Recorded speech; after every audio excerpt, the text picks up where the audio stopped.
Well, greetings, everybody, and welcome to another edition of the Breakfast Club with Got That Funk and my friend Kizzume Fowler. How you doing, Kizzume? Hey, good. Doing good Yeah, here. yeah, good. Great. I'm glad to hear it. Well, the other day on your channel, as you already know, obviously, you did a video. I don't remember the whole title, but it was like Infinity and what else was the title? I remember the Infinity I part. can't I can't remember everything that I had in the title either. It was like Let's look Infinity, it up. psychedelics, and something else. I don't know. But the thing that most intrigued me in the video was when, Infinity, science, concepts, hallucinogens, and blabbering. right, there you go, blabbering. Yeah. So the thing that most intrigued me was you said I can't remember how old you were when you said it happened, but you said you saw infinity. Yeah. Um, I can fully relate to that experience, but not necessarily. Who knows if we're talking about the same thing? I mean, I don't know when I look at the color blue if you see the same color I do. You know, I mean, we both just call it blue, Yeah. right? Yeah. We both just, so perception is an interesting thing. So how old were you when that happened? 12. 12. Wow. Right. I think I was like 14 the first time it happened to me, and then that's happened to me in subsequent different ways throughout my life. I've been cursed and blessed by being I have like earth mind shattering revelations, like, I don't know, a couple times a decade, where just like my mind just opens up and swallows this massive, obvious, enormous truth, you know. And when I was a teenager, um, I got really, really super sick, and I had like a really, really high temperature, like 103 or some shit like that. And I was in my bed suffering as you do when you're ill, right? And everything got like super quiet and super calm, like beyond silent. Like there was nothing left. And then it just went. And there's no physical way to describe that. We don't have a language to describe Yeah. that that feeling of expansion into nothing is the only way I can describe it. I thought for a second that I died. I really did. I thought, oh, man, is this what death feels like? Because there was nothing left. I was still me, but I didn't even perceive my body anymore. There was just, you know. Yeah, So that for me it was so like existence itself had become, I could view it as a thing you could touch. And um man, it's really hard to explain, you know. I, and I could, like, it felt like I could look at any life anywhere and just kind of peek into any life I wanted. And the only reason why I came back was I wanted to see what would happen in my life. I wanted us to watch it play out. right. Uh, and when I finally decided to do that, it felt like I had just fallen several stories. Right, yeah. And we've all had that experience in a dream where you wake up going bang into your bed, you know, what you just fell back into your body while you were dreaming. I mean, I know it's happened to me especially when I was younger, all the time. Not so much anymore. But that's interesting. So you felt disembodied, basically. Yeah. Yeah. I suppose the first time it happened to me, I didn't necessarily feel disembodied. So, I mean, I did in the sense that there was like that moment where I didn't even really perceive my body anymore, but I didn't feel like I was outside of it. I felt quite the opposite. I felt like I'd gone all the way down into the middle of existence. And in the middle, there's nothing. And I'm really going to expand on that thought as we progress through the conversation, because I want to talk about the sort of, for myself anyway, my sort of progression with how these sort of thoughts built on themselves, you know, because it's not lost on me, you know, when I've been talking on YouTube for years about religion to religious people and whatever, and so it's not lost on me that you know, uh, as I said in the comment on your video the other day, you know, anything I'm saying right now, I should just make clear to the audience and everyone and yourself as well. I mean, I'm not trying to change anybody's mind or convince anybody that I'm right whatsoever. I couldn't care less if anybody agrees with me or not. This shit makes sense to me, and that's good enough for me. If it gives other people food for thought, that's great. And even if people just want to, you know, rip it apart and take the piss out of it, that's okay too, because I'm strong enough to handle that. I've already examined these beliefs backwards, forwards, inside and out. You know what I mean? And like I say, they satisfy my mind, and that's the only mind I have to worry about satisfying. So I'm not really worried about people's perceptions about what we say here today. Having said that, I know it sounds silly because I don't know about you, because you said about in your video title was about science as well. I mean, I think everything I believe in doesn't contradict science. Yeah, same here. Having said that, I'm not a scientist, and I don't necessarily know how to write the formulae for what I'm trying to say.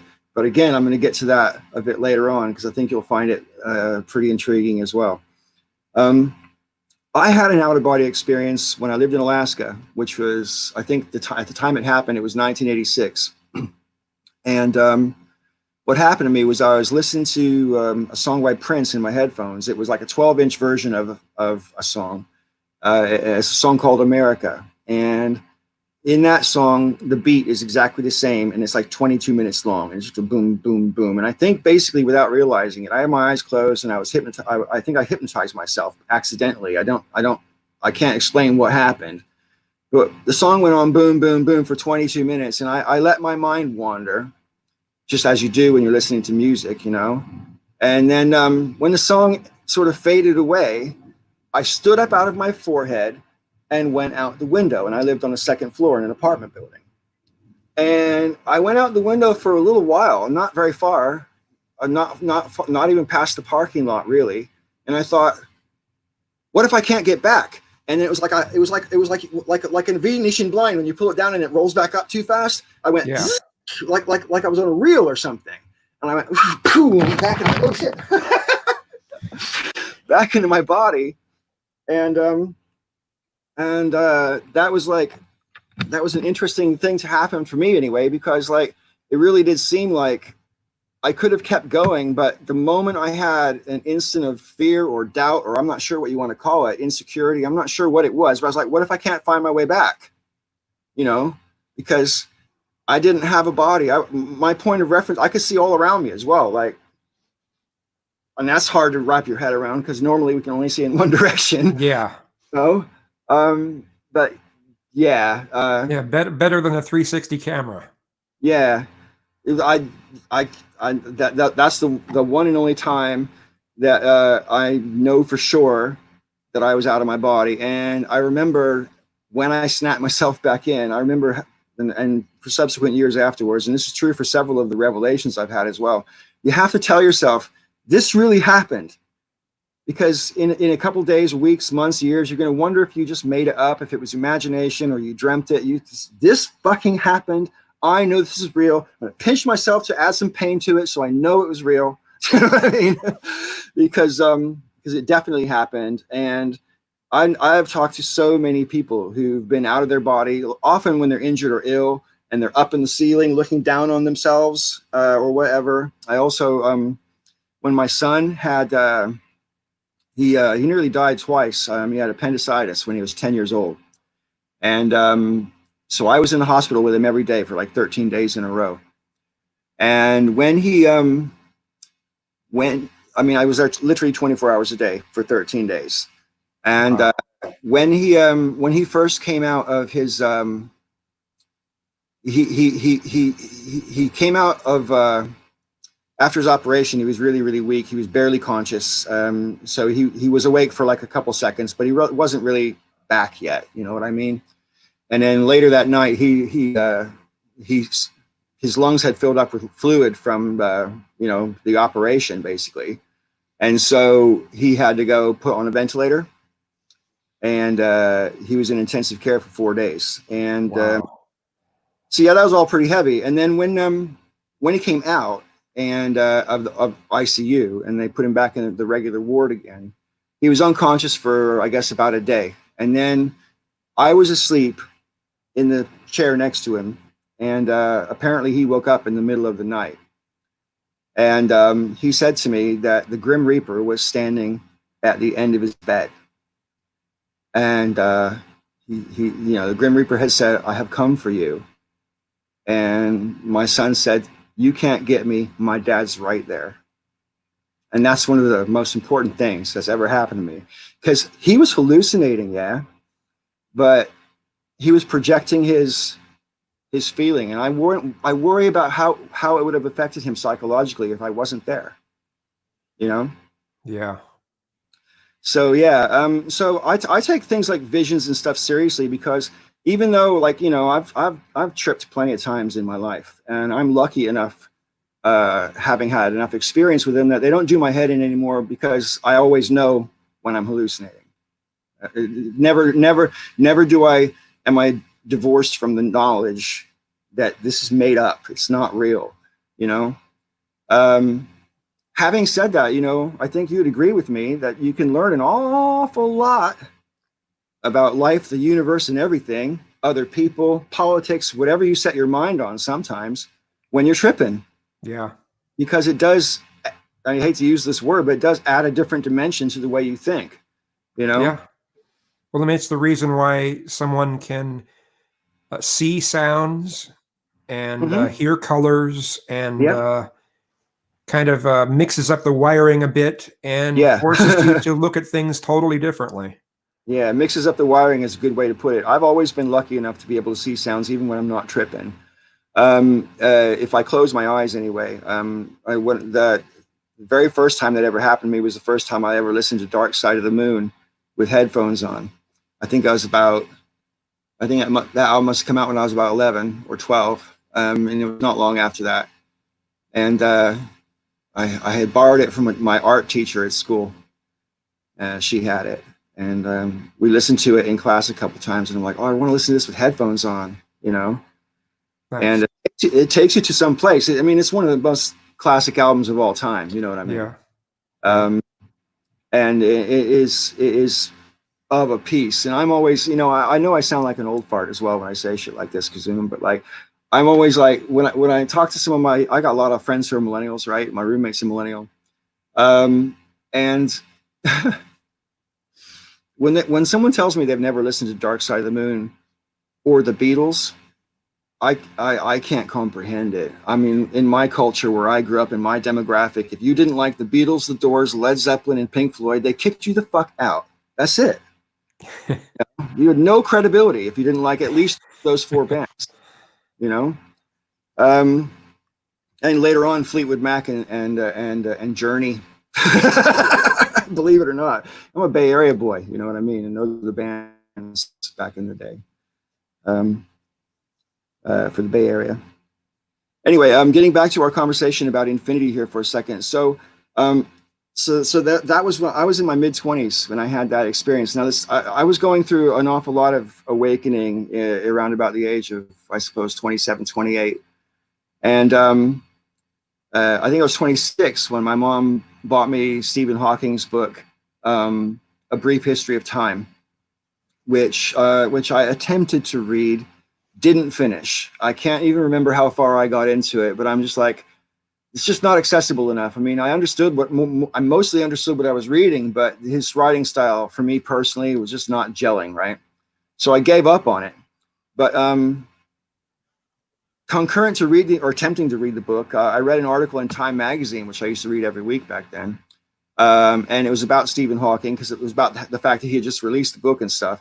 And it said that he was searching for something that they used to call the grand unification theory, or the grand unification equation, or something like that.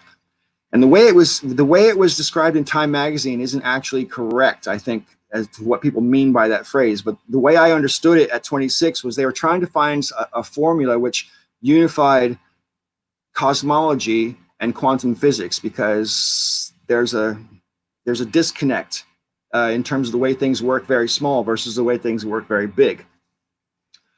And anyway, but also the way the magazine described it is they're trying to find some sort of theory which was not just scientific but also bridged, religion or spirituality, whatever. And I'm just like, and then they were looking for like the one equation. Unified field theory? I don't think it's unified field theory. I think at the time it was called the grand unification theory or something, or the theory of everything or something like that. Anyway, no, that's the name of the movie, isn't it? Anyway, I digress. So I was reading this article, and it says you're looking for like the one equation which will solve it. That is the equation which explains the universe, basically. And I'm like, at 26, right? I'm like, well, that's easy. I know the answer. I'm like, 1 divided by infinity, because you've got one universe which has been divided in an infinite number of ways, and it keeps dividing itself. It just divides and divides and divides. So to me, at the time, at the age of 26, I thought I stumbled upon something really, really brilliant. I thought, wow, I think I just figured it out. What should I do? Who should I call? You know? And but I knew I was being flippant, because it couldn't be as simple as literally one tiny equation. I mean, E equals MC squared is a fucking tiny equation. You know what I mean? And it just happens to work. Anyway, I'm going to get more on E equals MC squared in a minute. So I had this idea, 1 divided by infinity, and I thought I was all smug about it and everything. And then that same year, part of my awakening, that same year I was learning a lot about sort of astrology, and I was learning a lot about Eastern religions like Buddhism and Hinduism. That's where my head was at when I was in my late 20s, right? Because I was completely disillusioned with Christianity. Because I gave it a try for a few years, and I'm like, you know what? I was an atheist when I was a kid. Then I got religious when I got a girlfriend who was a preacher's daughter. And then I tried to find God, but it was never working for me, right? I mean, I could just see all the hypocrisy and all the Christians around me and everything. I'm just like, well, it just clearly isn't solving anything for these people, right? And I'm thinking to myself, if there is a God, I might try to find a different way to it. Go ahead. Oh, I'm just saying it must have been nice to not have been taught all the guilt concepts from an early age. Must have been nice. I thank my lucky stars that my head wasn't filled with that bullshit. Damn right. Yeah, I definitely do. But anyway, so I was reading about, and I got this book, and it's called the Abhahuta Gita. Let me bring it up for you real quick. I'll just show you the title. If I have it here still. Yeah, there we go. Okay. It's some Indian scripture, around about 2,500, 3,000 years old, something like that. And I think it's part of the Mahabharata. I mean, the Bhagavad Gita is part of the Mahabharata, and I read that the same year as well. And the Bhagavad Gita is really, really beautiful as a work of literature. It's just a beautiful, I take it as a metaphor for the struggle of life, and if you take it as a metaphor, and the translation is decent. Don't get the one that's the Hare Krishna translation. Get any other translation, but don't get that one. Okay. That's the Bhagavad Gita. It's just a really good read. You can read it in like 2 afternoons. I mean, it's a quick book. And the Abhahuta Gita, which is the one I just showed you on my phone, that title, that's the one I'm talking about now, because I got it out of the library, and the reason I got that one was because it was the shortest Hindu book they had. And I thought, I just want a short one just to sample it, right? It's only 8 chapters, and some of them are very small. So there's like two long chapters, and the rest of them are really quick, sort of very small chapters. And basically what the Abhahuta Gita is the divine trying to describe itself to you. And that's something that the Bible doesn't even attempt. God made everything. That's all you need to know. That's all you need to know. That's it. You don't need to know anything else. He made you. You're his responsibility. Now, that's it. And now follow his rules, or be tormented for eternity or something. Yeah. And don't get me wrong. Hinduism has a lot to answer for in terms like the caste system and so on. So I'm not like a complete fan of Hinduism, but they do have a lot of really great scripture that you can learn a lot from. And same with Buddhist scripture for that matter. But anyway, I digress. With the Abhahuta Gita, the divine is trying to describe itself, but of course, right off the bat, the book acknowledges that language doesn't work, because you're trying to describe something that has no qualities with words which are by definition qualifications. So You know, you're struggling against the difficulty of language when it comes to describing the indescribable, right? Um, but I think it does a pretty good job, and it really sort of opened up my head and sent me further down this rabbit hole about the one divided by infinity thing that I was on for a while, right? Okay, fast forward from 1988, 16 years. It's now 2004, okay? And I'm watching this documentary called Einstein's Biggest Blunder. All right, it's like I think it was made for Channel 4 here in the UK. And in the documentary, they're talking about what's called in cosmology the flatness problem. I mean, basically, the universe expands at just precisely the exact amount so that it doesn't expend its energy too fast and burn out, and it doesn't collapse back on itself. If it was any faster or any slower, one or the other would have happened. But it expands it just exactly the right amount to where their structure and everything holds together. If you, I mean, literally, if like zillions of little decimal points of calculation, if it was different either way, it wouldn't work. And they're like blown away by that, because that's like standing a pencil on its tip and just having it stand there because you've balanced it so perfectly, you know? Yeah. And so I'm watching this show, and there's this cosmologist. I think he's an American guy. He's a Japanese heritage, but I think he's American. His name is Michio Kaku or something like that. I probably butchered that pronunciation, but it's like Michaukaku or something like that. Okay. Anyway, and he was in part of this documentary, and he was showing the grand equation for what do you call it, quantum physics, and it takes up like 4 of these big blackboards to this massive calculus equation, right? And he goes, I'm not going to try and explain this, as he's wiping his hands all through. He goes, you go through all this and you go through all this, and the problem is when you get to the end, what you come out with is, and you say, ultimately, to solve the equation, you hopefully want to reduce the value to either 1 or 0, preferably 0. But when you go through all these equations, what you finally come up with is 1 divided by infinity plus 1 divided by infinity plus 1 divided by infinity, on and on forever. And he says, so we can't solve the equation.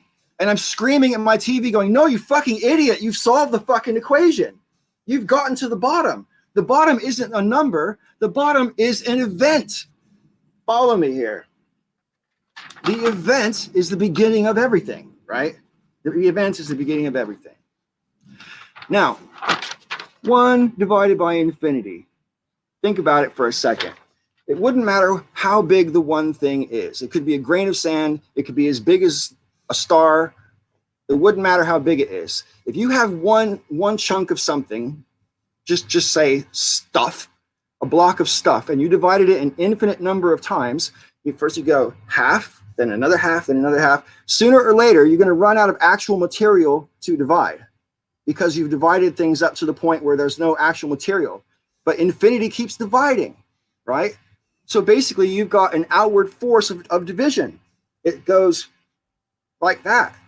Division, division, division, division, division, an infinite number of ways in an infinite number of directions. So what you have is nothing becoming something. And that's another thing I want to go about. Hang on. I digress. So yeah, I had multiple, I had thoughts coming, trying to get out at the same time there. Anyway, I digress. So yeah, if you divided something up, anything, an infinite number of times, sooner or later you'd run out of substance, and all you have left is the principle of division, right? Just carrying on dividing, even though there's nothing left to divide, right? Now, so what you're talking about is basically an explosion, right? Because if everything is infinitely dividing, it's not just dividing from the center, yeah, it's dividing everywhere else as well. Simultaneously, you're having all these little bubbles of division, because it's not just, you're not just dividing like in the middle, splitting, right? Because if it's doing infinite, it's doing that in every direction. So it's just like dividing in every direction. So it's like bubbles coming out. But because the bubble's made of nothing in the first place, there was nothing. Once upon a time, there was nothing. And then this is my theory. This is where I think spirituality. Or nothing that we can quantify at this time. Well, I mean, literally, it wouldn't even matter if there was something, because if you divide the something an infinite number of times, you're going to end up with nothing. You'll have no thing left. There will be nothing left to divide. So here's my theory, right? Once upon a time, so long ago, there was literally nothing. There was no universe. There was nothing, and the nothing was all there was. And it would be wrong to say the nothing was nothing for any amount of time, because there was no time, because there was nothing to measure. There was no senses. There was no planets. There was no nothing, no stars, nothing, nothing, nothing. An empty universe, right? And then all of a sudden, and for no reason at all, the nothing realized it existed. The nothing realized it was everything, because there wasn't anything but it. This I am moment happened. And it was like, I am, but I am nothing. It just this is what I think people confuse with God, is the consciousness. When people say, oh, the universe can't be conscious because it doesn't have a brain, that's not what I'm talking about.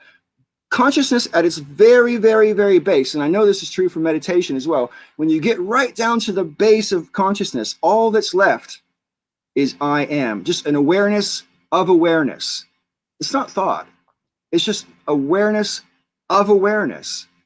And it's my theory that once, way back in the day, before there was even atoms, this moment happened. Now, let's just imagine, use your imagination. If you've got nothing, and from nothing comes nothing, right? It's a momentary burst of realization that literally doesn't mean, it has no form other than an outward I am. But if that's happening here, and it's happening here, sooner or later, those bubbles are going to collide with each other, right? And where they intersect, there will be emanations of, and the thing is, because it's happening everywhere, they're not only colliding with each other, it's also coming from there as well. And when you look down at what atoms are made out of, they're made out of nuclei and orbiting particles, right? And these subatomic particles aren't actually made of stuff. They're points from which wavelengths emanate. That's all reality is. It's a bunch of intersecting wavelengths, right? And so I think once upon a time, you had all these bubbles, which were infinite and everywhere, big and small. Well, and the universe wasn't a big bang so much as it was a big fizz. All of a sudden it went, right? And then things started to form. Because if you have an infinite number of possibilities, it's like at first there'll be a moment of chaos, because it's just a big, like I say, it's a big fizz and nothing has any shape or form. Nothing is even, there's not even subatomic particles yet. But all it takes is one. If you have an infinite number of possibilities, all it takes is one way for them to form together with structure, and that will happen simply because it was possible. Because all possibilities are happening, and if one way works, it will just happen. Because they're all happening. Even the impossible ones are happening. And that starts off with subatomic particles joining together, and then the whole thing chains up, and in like a couple of seconds, you've got hydrogen. You know what I mean? And I think it goes on from there. But anyway, I really got off the topic there about the whole infinity thing. But I think consciousness exists. And I think this is what people, I think we have a subconscious understanding that there's more to reality than just the material substance that we see all around us. That there seems to be something, I think the word is numinous, something beyond description that you just know is larger than you. And I just think that's the consciousness of the whole universe. Personally, but like I said, I don't think the universe thinks. I don't think the universe has intention. I think that's us. We think, we have intention. We're the ones with the free will.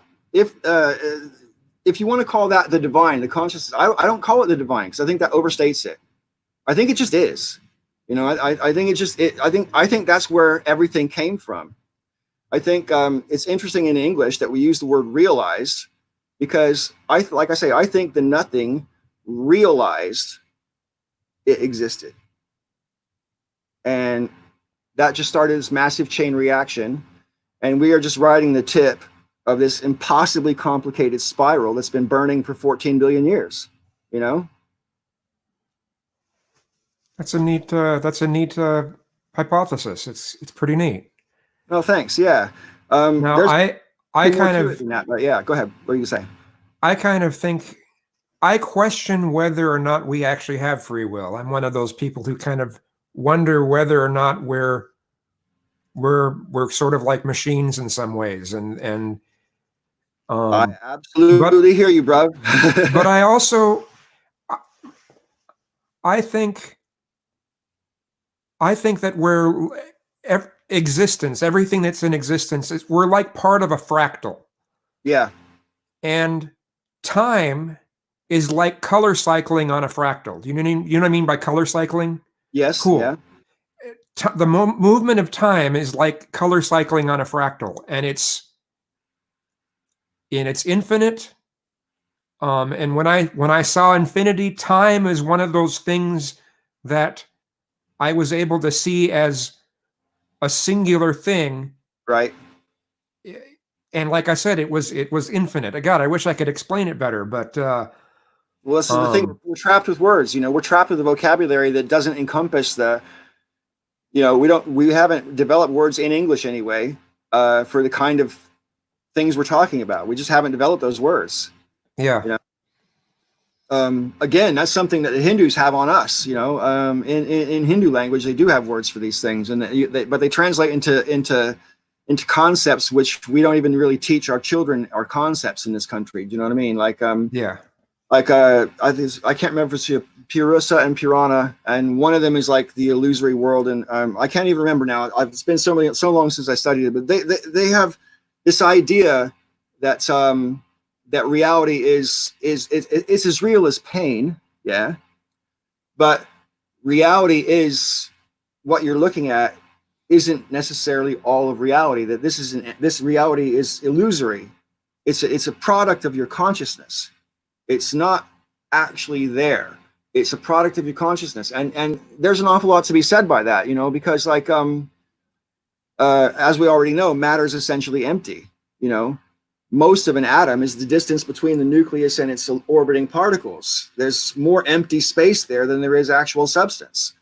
Even a hydrogen atom, which is the simplest atom, you got the nucleus and you got one electron going around, and that electron going around that is way further away from it than the moon is from the Earth, as an example. Way further away. So there's a lot more empty space between the particles, which I find really, really fascinating. So things are essentially empty, and the only reason we know the universe exists is because we're in it. You know what I mean? I mean, and there's this whole thing about Look, I'm gonna shut up for a second, Kizzume, and let you talk for a minute, because I feel like I'm gassing on, bro. No, you're fine. You just Okay, had yeah, me cool, thinking. cool. You just had me thinking about, they talk about gray matter in the universe, and it makes me wonder sometimes whether, on a subatomic level, whether there might be gray matter there that we can't detect as well. Well, it's certainly true that we can only detect things that our senses are able to detect. Like there are other animals on this planet here that we live on that have senses that we don't possess. Echolocation, for example, bats have echolocation. We don't have that. Dolphins have it as well. You know, when a dolphin looks at another fish, they've got this echolocation organ in their forehead, and a dolphin can see a shark. It can look into the shark. It can see the shark's bone structure. It can see what the shark had for dinner. We can't do that. We don't have the sense for it. So it makes you realize, and then there's insects as well. They've got antennae.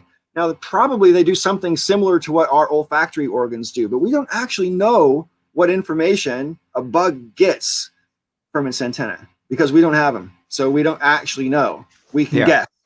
We can guess. We can make educated guesses, but we don't know. So, and you know, they say bees, for example, could smell fear. You know, anyway, and I want to. This is off topic from the infinity thing, but just while I've got it on my mind, the other day on your video, you said something about. I can't remember. It wasn't necessarily just about coincidences, but you know, there are things that happen that seem a little bit too damn sort of. I'm not sure if it's planned or serendipitous, I guess is a good word. You know, like there's such a thing as coincidence. Like when some two things happen together that seem awfully like similar or whatever, you might think, oh, that's a pretty big coincidence. But when it's 3 or 4 or 5 things that all happen at the same time, which are like somehow seem related to each other, even if just tangentially, but it's all kind of like this, you're like, what? You know, how did that all sort of combine? Or is it just the fact that I noticed it that makes, you know, who knows? Like, again, it comes down to perception. But like, I think that our senses, you know, we are obviously still evolving. And who knows what senses we could evolve if we had a physical need for them over a long period of time. You think about things like telepathy in science fiction. Now, I don't necessarily think that if we were in the same room, I could read your mind or you could read my mind. And you know, but especially if you live with someone, you can pick up on nonverbal cues from someone so without really being conscious that you're doing so, to the point where it almost feels like you're reading their mind. Yeah. So also, if you're walking down the street, or back in the day when you were in school, probably, or just anytime you're out in the world in public, every once in a while you go, someone's staring at me, and you turn around and someone's fucking staring at you. How did you know that? Because you knew it before you turned around. How did you know? There's no scientific explanation for how you knew someone was staring at you. I can't explain it. So I think our senses are bigger than we really even consciously necessarily accept. You know, we accept the 5 subtle senses or gross senses as what they are, but we have more subtle senses, I think, that we're not necessarily even conscious that we have, you know? Well, then there's talks of there being energy vortexes on the planet that people are able to sense as well. You can see them sometimes. I mean, in this country, they've got standing stones all over, especially the West Country where I used to live in Cornwall and Dorset. And standing stone can weigh, you know, 20, 30 tons and be standing up straight from out of the earth. And like, you know, 5 tons of it will be underground and the other 15 tons will be sticking straight out. And it's just, some of them are like 20 feet tall. And you're like, how the fuck did they ever stand that stone up like that? But I digress. All of these standing stones create a vortex. And you can measure them with dowsing rods, the vortexes. But you can also sometimes see them. If there's an awful lot of particles in the air and stuff, I've seen these vortices before with my own 2 eyes, and I was not hallucinating. So it's interesting to me because we know this already. Do you know who Nikola Tesla was? Yes. Right. There's all sorts of conspiracy theories that he was murdered because he had like information about how to create free energy and all this other kind of crap. I don't know if that's true, but I do know that he had written about a discovery that he made where you could make a rod, I think like 2 meters and some change rod, and like out of an alloy, and stick it into the earth at a particular angle and draw electricity directly out of the earth. Just like, because the earth generates electricity for free, you know, and you could just get it directly from the earth. And that knowledge has been lost. He wrote about it, but we don't know what the alloy was. We don't know the angle. We don't know if you have to put it in a particular place or if you can just jab it in there anywhere as long as it's at the right angle or anything like that. I don't fucking know. But I'm just aware that when it comes to, you know, science and everything, there's so much that we still have yet to discover, right? Exactly. And I don't, you know, I've got friends, for example, who believe in ghosts and stuff because they say they've seen ghosts. I've never seen a ghost myself. I've seen evidence of ghosts, if you want to put it that way. And let me describe this. I mentioned this in a video 10 years ago, but like I used to have, in fact, I still have it. It's over there, but it's too far away. A photograph of my kids when they're babies, and you know, you put the like photograph not on the wall, but like on top of a shelf, so it's leaning backwards like that, and it's got like a stem back here holding it up. Yeah. So anyway, there's a photograph of my kids and their babies, and then one night when we're sitting there watching Star Trek Voyager, me and my 2 kids, and the picture just went like that. Now leaning back that way, and it went past vertical and then down in its front. I can't explain that. And I looked, there was no mice. I thought maybe it was a rodent. The windows were closed, so there was no draft. I was Earthquake, maybe. I'm thinking that's the only possible explanation, but in Dorset, in England, I mean, the most you're going to get maybe is like a 1.5. That you're not going to notice that 1.5. I mean, I've been in plenty of 4.0 earthquakes in California where I'm like, are we having an earthquake? So I mean, if it's 4.0 and you still have to guess 1.5, Yeah. you're not going to. You're not gonna. Yeah. Yeah. You're just as likely to fucking feel a wave batter the ocean, batter the cliff when it's 50 feet below you. You know what I mean? I mean, it's just not going to. Anyway, so that happened, and that was this one particular house. 2 years later, the same exact thing happened with a different photograph, but in the same spot. So it was a different picture in a different frame, but the same thing happened. It went like that. No trucks going by outside, no windows open, no mice, no explanation. Year later than that, in the same room again, I had this frameless poster on the wall, Magnetic Storm by Roger Dean, one of my favorite pictures. And Nice. the picture was up there for 4 years, right? And the back of the nail it was on was sticking out at an angle, not flat sticking out the wall like that, but sticking up like an angle. And you put the hook on the back of the picture over the nail like that, Yeah. like that. So it was on both sides of the nail. I know it was like that for a fact. And me and my girlfriend were laying on the futon again, watching Star Trek Voyager, and the fucking picture, which is like 3 foot wide and 2 foot tall, glass, jumped off the wall and shattered on the hearth on the fireplace. It just fucking shattered. And my girlfriend, who did believe in ghosts at the time, she was just like fucking flipped out, right? Because there's no way. And she's like, did the clip come off the back of the frame? No. Did the nail come off the wall? No. The only way to get that off would be to lift it up slightly. Lift it up first, yeah. Yeah. So I'm like, what the fuck happened? I don't know. So I would call seeing a ghost if you see an apparition. I would call that seeing a ghost. I don't call these instances I'm talking about seeing a ghost. But I know so many of my friends, when I've told them this story, will go, well, that was a ghost. I mean, so that's your immediate go-to? You go to, oh, it must be a ghost? My immediate go-to is, I don't know what happened. Yeah. I can't explain it. That's my immediate go-to. I can't explain it. But I'm not gonna throw a ghost on it just because.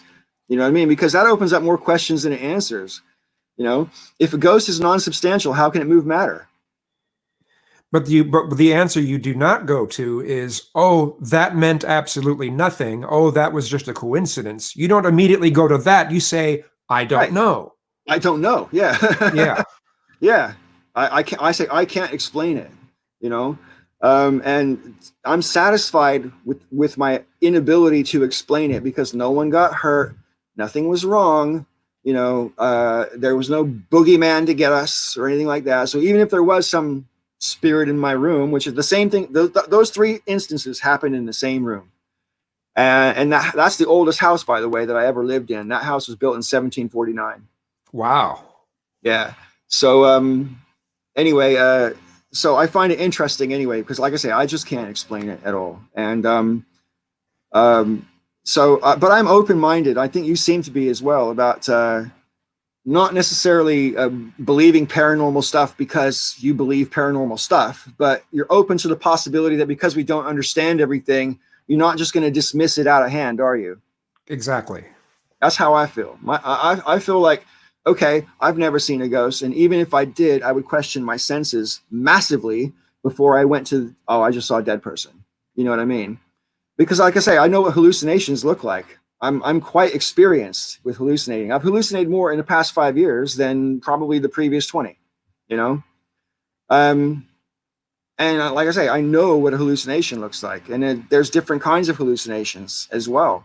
Like, for example, when you take psilocybin hallucinogens, you get a particular kind of like sort of, you see almost into another dimension. Like you sort of see past reality into something that's just past it, you know? And it's got a sort of very glassy, sort of clean and colorful, round and fun, if you're lucky anyway, round and fun kind of feel to it. Whereas if I'm doing something like ketamine, for example, it is very hallucinogenic, but is nothing like that whatsoever. It's very sort of, What's yeah. that one that I can never remember the name of it? It it gives you an extreme hallucinations, but it only lasts for like 15 seconds. There's a few of them. There's a few of them. Uh, I'm not even up. I'm personally not even up to date on all the different designer drugs there are. But I know the one you're talking about. I'm going to get to that. I'll tell you in a second. But with so there's one called 2CBs that I tried a couple of years ago. And a friend of mine got them on the dark web. Must have been, yeah, 2017 that was. And so I took it, and honestly, it was the prettiest thing I've ever experienced. It was so pretty, and it only lasts for like 4 hours. And what happens is you take it, and then in about 15 minutes you go, hey, I think I feel something. And like literally 2 minutes after that, you're peaking, and you peak for 4 hours straight, and then you start to go, hey, I think I'm starting to come down now, and then like that, you're sober. Gone. Yeah, Huh. 4 hours. But the one you're talking about, I think, is either salvia or it's DMT. It'll be one of those. Salvia is the one. That's the one I was thinking of. Yeah.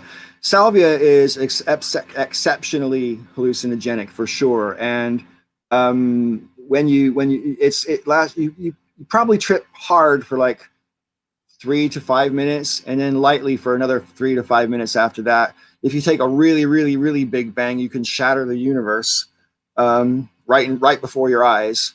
And you might, if you're lucky, you might get 20 minutes out of that, but you will not be thankful because you can shatter. I've had friends who told me that was their exact phrase. It shattered the universe.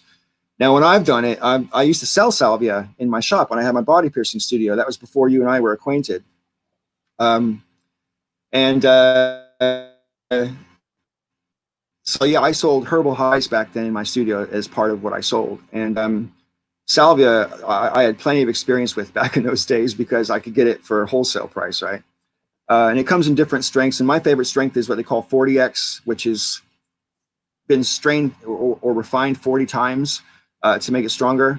But you can also get like 60X and 80X and stuff. But I mean, I tried 60X and it was just too much. You know what I mean? It hits you too hard, too fast, and it bangs a little too much. You get like a physical reaction from it as well. Like I used to, one time I did it and I was flipping over backwards in somersaults, like literally on my bed, flipping over in somersaults backwards. I couldn't control it. It was like I was rolling down a hill as a child backwards, just rolling down. I couldn't stop myself. I can't. Yeah, it was weird. So it was a very physical drug as well. Sometimes is salvia. The salvia, what it does for me in terms of its actual hallucinogenic things, everything that you're looking at, like take the stuff behind me, all the colors that stuff is made out of breaks apart and then starts spiraling towards you. Like it all breaks apart and comes at you like worms of color. Like everything just shatters and goes right at you, and it all stretches out as well. And it feels like the universe is coming out of your head, like from your crown chakra. It feels like literally like it's all coming out and then going around, and you are just this like fruit hanging down in this bubble of reality that you've made with your thoughts. It's fucking intense, man. Wow. Yeah. So that's when you really have a good bang, though. I mean, they're not all like that, but if you have a really good bang, it really does feel like you have made this entire universe out of your own thoughts, you know. And I'm going to come back to that in a minute because we'll circle back around to the original conversation with that in a minute. But the other one is DMT. Now, DMT is supposed to be the most psychedelic substance there is, and I tried it a few times back in the day. And when I first tried it, back when I had my shop in Cornwall, I literally thought it was the most beautiful experience I ever had. And I'm ashamed to say that that's true about a drug because I've had some really beautiful experiences, obviously, as a normal person.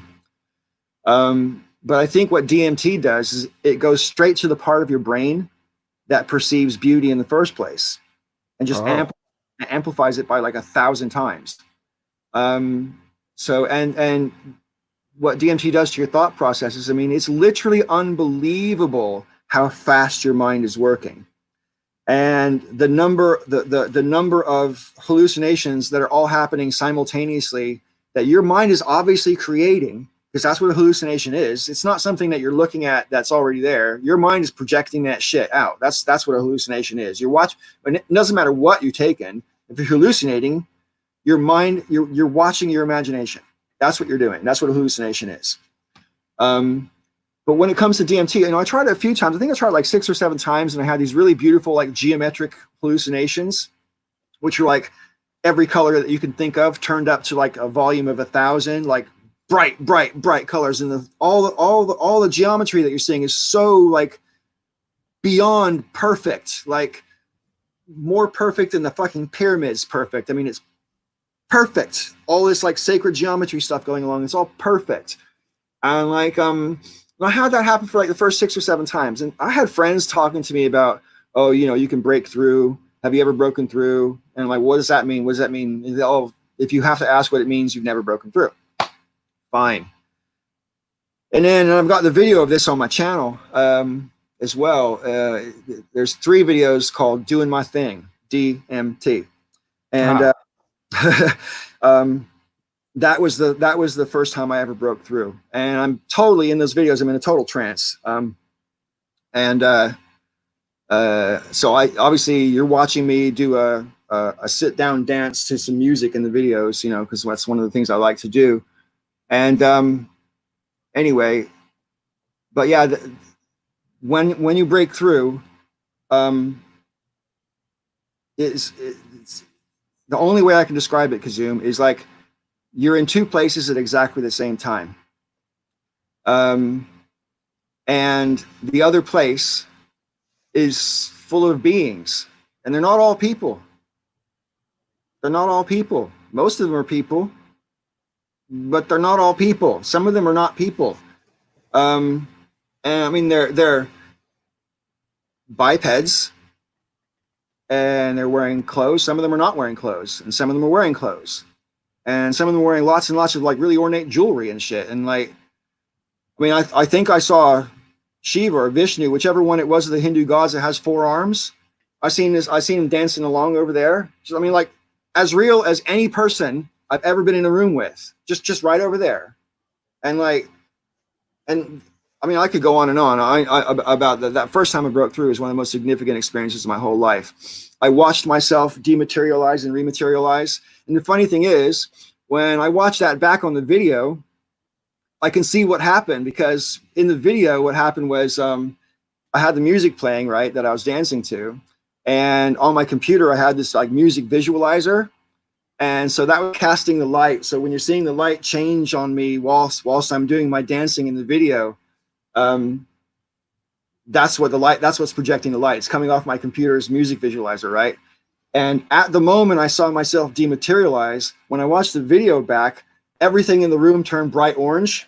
And that's what happened. I watched myself turn bright orange, and I turned into a bazillion different atoms, and I split apart as a fizz, and then fizzed back together in my brain.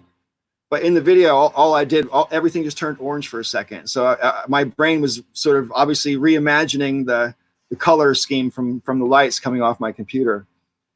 But that's what a hallucination is. Your brain is taking, it's like a dream. Your brain is taking information and it's playing with it and doing other stuff with it.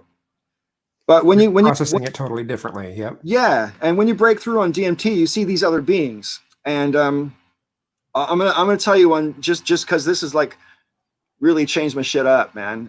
Really made me think. So I was in the middle of doing these dances on my videos, and this being comes down from the sky, galloping like a dog on all 4s. Okay. And he comes and he gets right in my face and he goes, "Ah!" like that in my face. And I did it back to him because he's trying to scare me, right? But I did it back. Oh, and when he did it to me, his eyes popped out of his head and his tongue came like 3 or 4 inches out of his mouth. And like, it was just like, it was meant to be scary, right? But I did it back to him, and then we both laughed at each other. And he goes, "Look at this, waha," like that. And he puts his hands like this, and inside the bubble that he just made, in the matrix of all this hallucination that's going on, there was like this 3-dimensional formula. And I looked at the formula and I'm like, "You're proving the impossible." And he says to me telepathically, he goes, "Haha, My formula proves nothing is impossible because all things are possible as a matter of consciousness. And then he tumbled away like one of those battle droids in Star Wars, that tumble. he just tumbled away. And the thing about this guy was he wasn't a human being. He was like a person. He had arms and legs and a face and a head and a neck and everything, but he was striped. He had big, thick stripes, like about this thick across his forehead that was black, and then a yellow stripe, and then a pink stripe, and in between those colors, it was white stripes. Little thin white stripes, though. And he didn't have ears like me and you have ears. His ears were like Mickey Mouse ears, but they're on the side of his head instead of on top. They were like over here. So he wasn't like a human being. And like I say, when he first galloped down out of the sky, he tried to scare me. But I've learned from like my experience with having a bad trip once, when things start to go wrong, just laugh. You can laugh about if you just realize, hey, I'm tripping, I'll laugh at it. It's fine. It was fine. And once I laughed at him, he laughed back at me and then showed me this formula. And the thing is, the formula was 3D. Yeah. And the characters in the formula were moving. They were figuring the formula out as they were moving forward. Fuck. Now here's the thing, Kizzume. If all hallucinations are a product of your imagination, while this is happening and this guy's showing me this stuff, my whole room is full of other guys and beings doing all kinds of shit that I'm not even paying any attention to, but it's still going on. It's all happening. My room's full of jumping people and, acrobats and shit, right? So what I want to know is when you're paying attention to something, how's your brain still fucking casting off all this other shit, right? Plus, who's ever heard of a fucking 3-dimensional formula? I've never heard of that. So how did my brain make that shit up?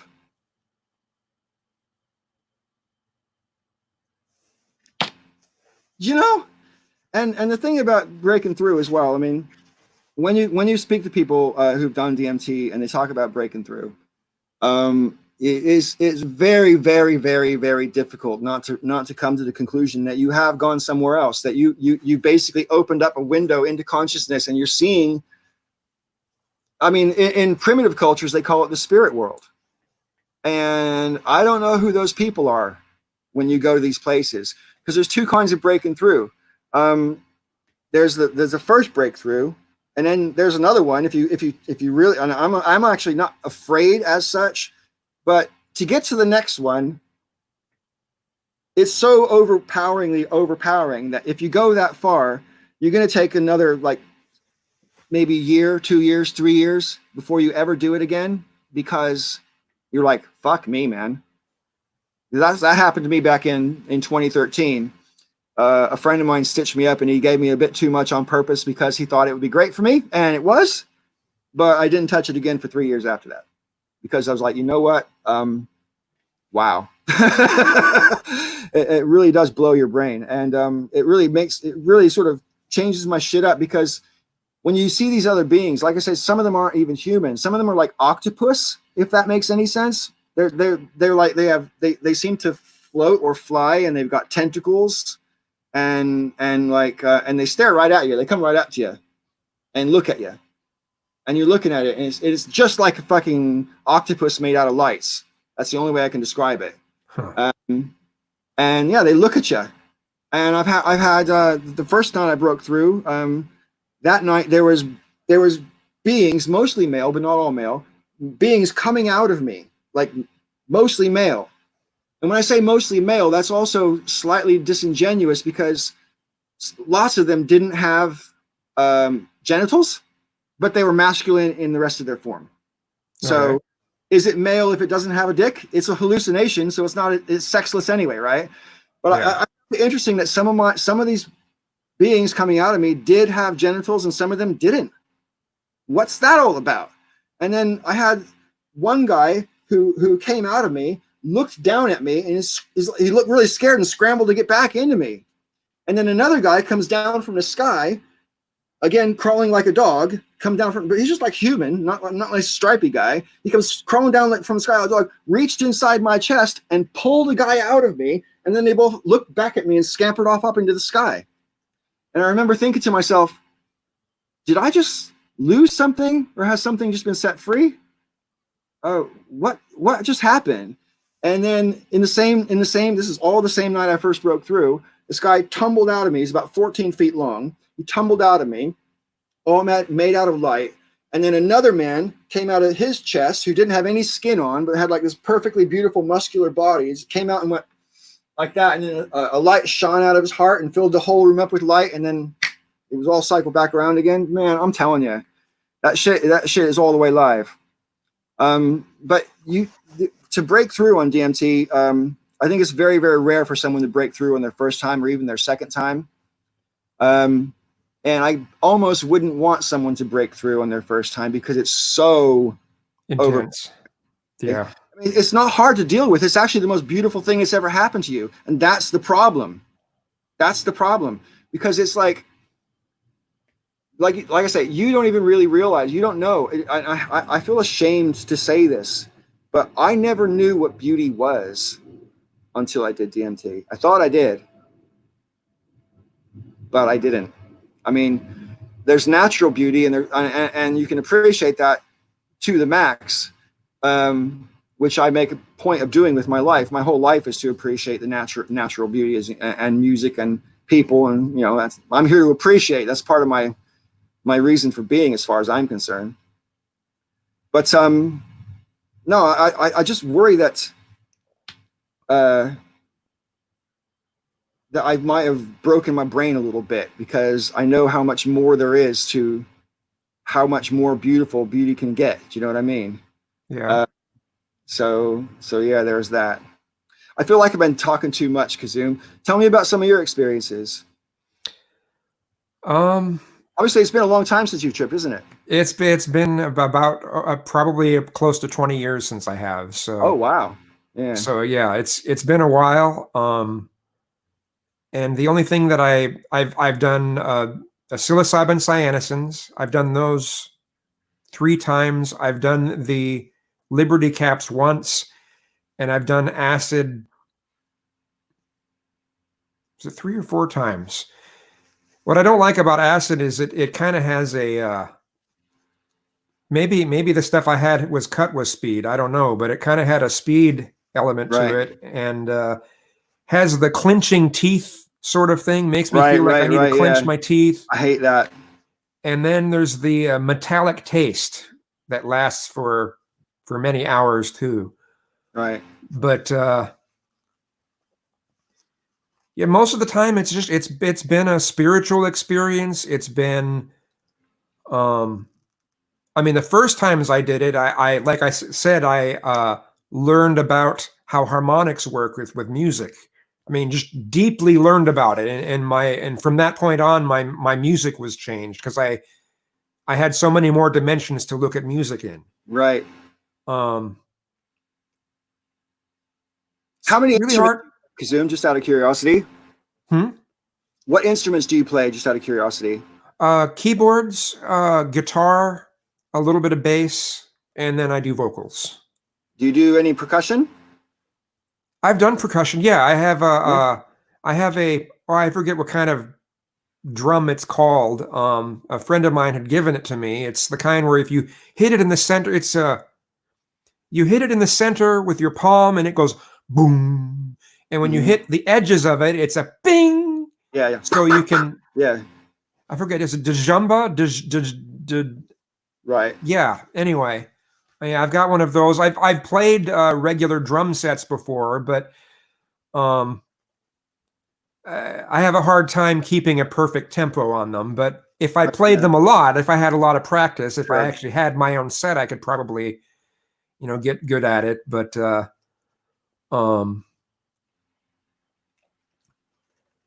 and I've suddenly lost things to say. But. Yeah. No, that's fine. No, I'm always jealous. I have an exceptional jealousy of people with musical talent. I used to be talented, but I had a traumatic experience when I was a kid, and for whatever reason, it put a mental block on me. I mean, when I learned how to play guitar when I was 6, and I went to summer school, and yeah, I took guitar lessons for that whole summer, and then the next year in summer as well. Then when we moved, I don't know if I've told you this before, but let this roll around in your brain for a minute. My dad, who's technically my stepdad, but he raised me, so I call him my dad. My dad doesn't like music. Wow. Yeah. Right. And what actually happened is I wasn't allowed to play my musical instruments when my dad was home because he doesn't like music. Wow. When we moved, when I was 8 years old, we moved to a new town, and the new house that we moved into had a stand-up piano in it. And we moved there in June, and we only had one music book in it, and it was Christmas carols.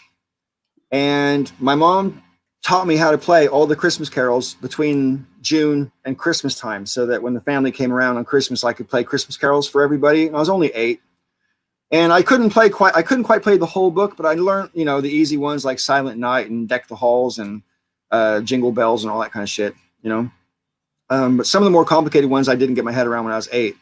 But anyway, so I could play the piano and a guitar when I was 8, and I was loving my guitar as well. But one day I was playing my guitar, and I suppose I must have been 9 when this happened, or nearly 9 anyway. And my dad had come home from work, but I didn't hear him come in the driveway, so I didn't know he was there. So I was still in my room playing my guitar, and my dad came into the house. He goes, "What are you doing?" I'm like, "Oh, I'm sorry, I didn't know you're home." And I took my guitar and put it aside. He's like, "Give me that." He took it from me and took it outside and smashed it. Oh, geez. And that's a pitiful excuse because I'm a man now. I could have learned, but it just fucked my head up for years. You know what I mean? That's messed up. If I chose to, I could have got past this and learned again, right? Because I did take to learning music. Music was learning how to read music. When my mom taught me how to read piano music, it was really easy. But I think when you're a kid, your learning abilities, like particularly like switched on, Yeah, you're a sponge for information and learning. I don't think I'd learn it quite as quickly as I did back then, but I could still learn it. I'm a human being, and you can learn stuff. Just repetition is learning. You do stuff often enough, and you will learn it, right? So, but no, that's So I'm always jealous of people who have musical talent, especially people like you who can sing as well. Because I couldn't carry a tune if it had a handle on it. Yeah, how it started for me when I was 6. My mother and grandmother we had this old Wurlitzer organ, one of those ones that has the cheesy rhythms in it. They were taking organ lessons, and they were continually playing they had several books of these songs. And one time I sat down at the organ and played one of the songs that they had been working on for months, just the first time sitting down, and I just ended up playing the whole thing without looking at the book. Right. And they were like, "Oh, this is your thing." So from that point on, I started making my own music, started making my own songs, and the focus was always on my own stuff, not on playing other people's stuff. So, and it went on from there. I wish that we would have had a piano. A real piano would have been really cool, but that never happened. But right. But yeah, the focus was always on creation versus learning other people's stuff, and that kind of has stuck with me the whole time. I've been really decent at coming up, like when I've been in bands. Okay. You neatly with what you're just talking about bring me to the point where I can circle us back around to the beginning of this conversation, because a half hour ago you said that you're in two minds about whether or not we have free will. Me too, kind of, but just because of my recent recent by as in a couple of years ago, I had what I call at the time I had a spiritual enlightenment moment. And as regards free will, see, I personally think that an awful lot of what we do is not free will. An awful lot of what we think is free will even is not free will. And I made a video about this on my channel in the past, so I won't overly label the point. But suffice to say that let's just say you're standing in a line at a grocery store, to buy your stuff, and someone behind you steps on your foot, right? Now, there's any number of different ways that you could handle that. The most passive thing that you could do would be to pretend it didn't happen, right? Just ignore it. You don't turn around, you don't acknowledge it, it didn't hurt, just ignore it. Or you could say, ouch, just to see if someone apologizes. Or you could turn around and give them a dirty look. Or you could turn around and yell at them. And if you decide to turn around and yell at them, would you yell at them if they were 6'10"? Would you yell at them if they were an old lady? Would you be more likely to yell at them if they're 12 years old and seem to do it on purpose? There's all these different things that factor into why you decide to take whichever action you take. So it's not necessarily free. If I was the type of person who would normally turn around and go, what the fuck were you doing? And it turns out to be 6'10" Bubba, I'm still going to keep my mouth shut. That's just my instinctual reaction. It has nothing necessarily to do with a thought process. I'm like, oh, never mind. I don't want to mess with that. It's not that important, right? So free will is an illusion, because even though you think you've got all those choices are made for you by the circumstance, not necessarily by you. Unless you're going to say that you'd behave exactly the same, whether it was 85-year-old Nancy or 60 or 6'10" Bubba or 12-year-old Jock. I personally don't believe anybody would do the same thing to all those people, no matter what. Agreed. I don't think that's credible. So I think you can argue that an awful lot of our responses to stimuli are programmed, even though we think we're making free choices. Yes. Here's where I come into free will. You're a musician. I'm a poet. I can create things that never existed before. If that's not free will, what is? It's still, well, yeah, but it's still doing things based off of, everything is a reaction to something else. Yeah. That doesn't mean the point from which, like when you're being creative in particular, the point from which that creativity comes is a free point. You're making those decisions based on what you think, what creative idea you have. Ideas in general are free will. Creative ideas are the easy ones to identify as free, though, because they're not necessarily dependent on anything external. But isn't it just an extension of what you are genetically as well? I don't know. Good question. I don't know the answer to that either. So that's why I say I question whether we have free will. I don't say whether we don't have free will. I question whether we have it. Well, see, I think that we do have free will, but most of the things that most of our behaviors and actions are conditioned over time, from the time we're a toddler all the way through to the present moment.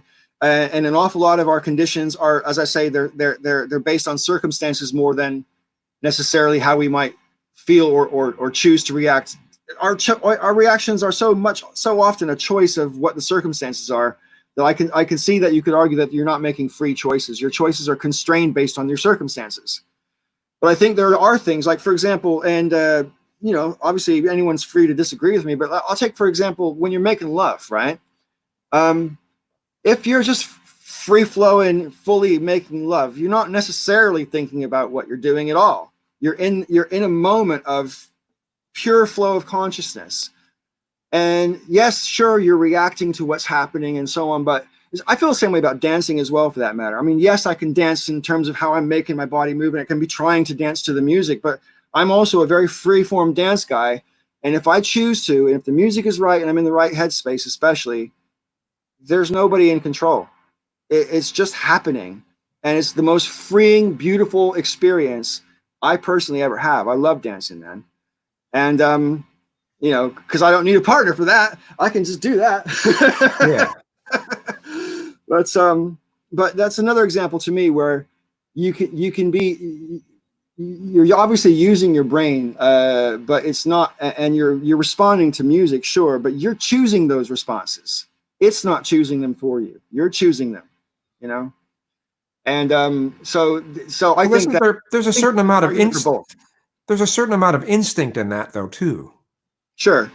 But I mean, that's a good point as well. Like when it comes to dancing and instinct, I could be dancing to a song that I've never heard before, But because I understand how music works, I can predict where it's about to go and still dance to it like I've danced to it 1,000 times, you know? So, yeah.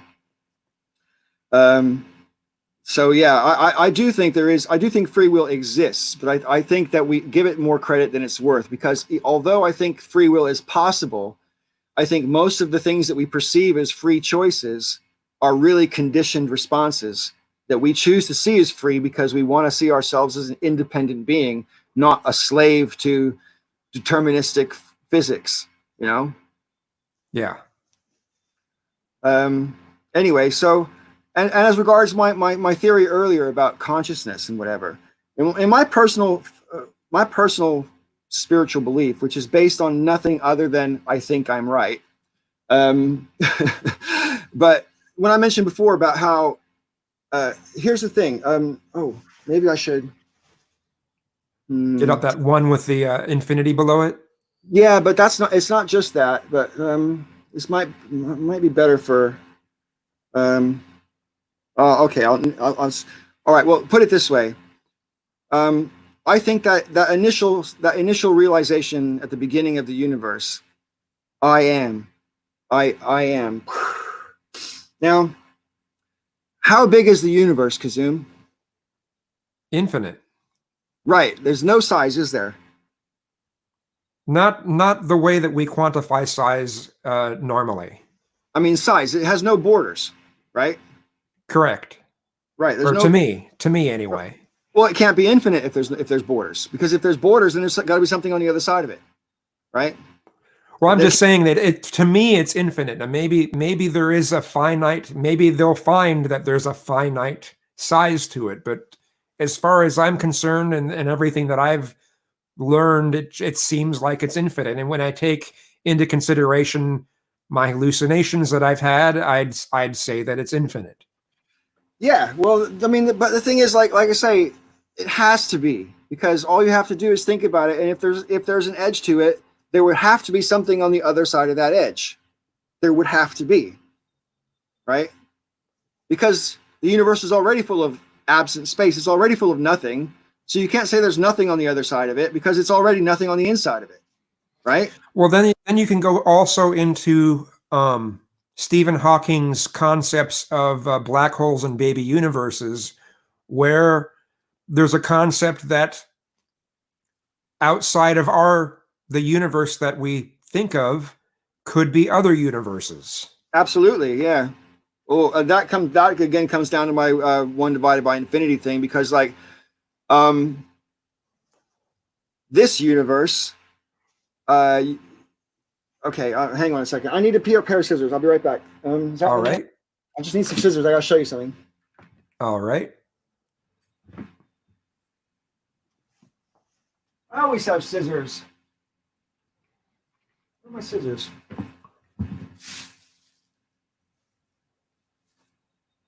God damn it.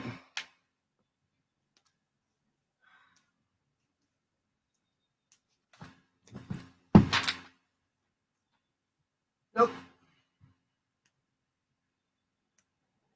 Oh well.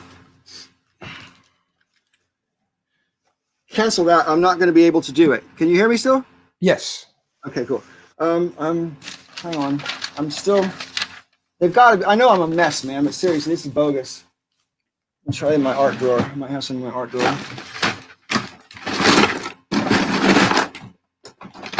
Oh well. All right. Well, Kizzume, do you know what a Mobius strip is? Yes. Okay. Right. So, and have you played with Mobius strips before? Have you like handled them and stuff and made them and like done the whole thing? Yeah. Yeah. Okay. So, just for members of the audience, a Mobius strip. I need to make one. There's you can't explain it. You need to make one. Well, you make a you create a figure 8 out of a strip, and then twist one side, flip one side upside down. Here we go. So when you if you go along the edge of it the whole time, you'll eventually go on both sides of it. Right. Hang on. I'm gonna make one.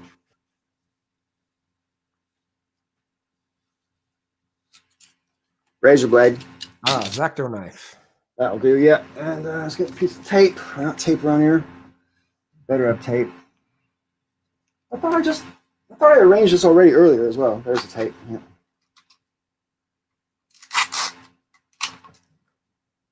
So yeah, to make a Mobius strip, you get a strip of paper like this, and you could turn it into a circle. And that would be like, symbolically, that's a 0, that's nothing. And symbolically, that's a 1, right? And so 1 or 0. But with the same thing, if you just put like one twist in it, like that, and then put it together,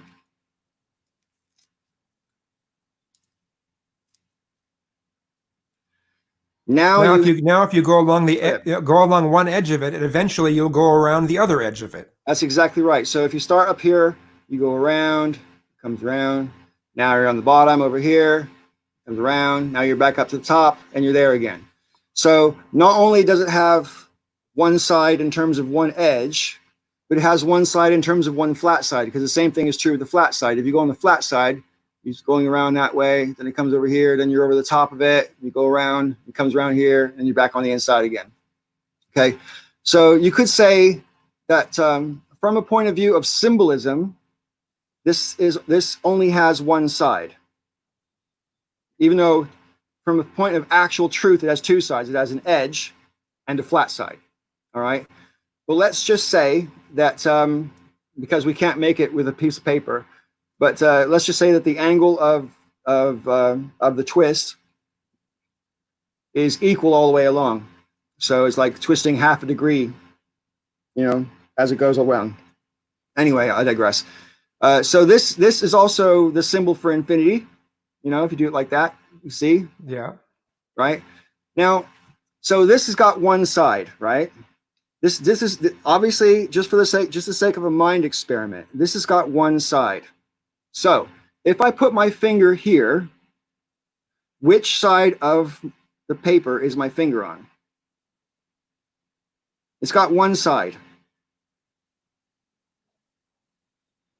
So it could be said you're simultaneously putting it on one side and both sides. Right. Sort of. And if I put it in here, you might say it's on the inside, but again, it's on the opposite side to the outside. So like symbolically, this is how I think of our individual consciousness, yours, mine, everyone's. Because here's the thing. If the universe is infinite and goes on forever and ever and ever and ever and ever and ever and ever, no matter where you are, you're in the middle, because you're equally distant from the sides, because there are no sides. So this is you. And everything else isn't. You're the edge of the universe. You are the edge. There's no edge out there. The edge of the universe is inside the universe, just like this. It's on the inside. And the edge, when it comes to consciousness in particular, once upon a time, 14 billion years ago, boom, I am. But it wasn't just one I am. It's an infinite number of I ams coming from every single point. Because since there was no size, there was no scale, there was no center. The whole thing is its own center. So each central point is exploding simultaneously,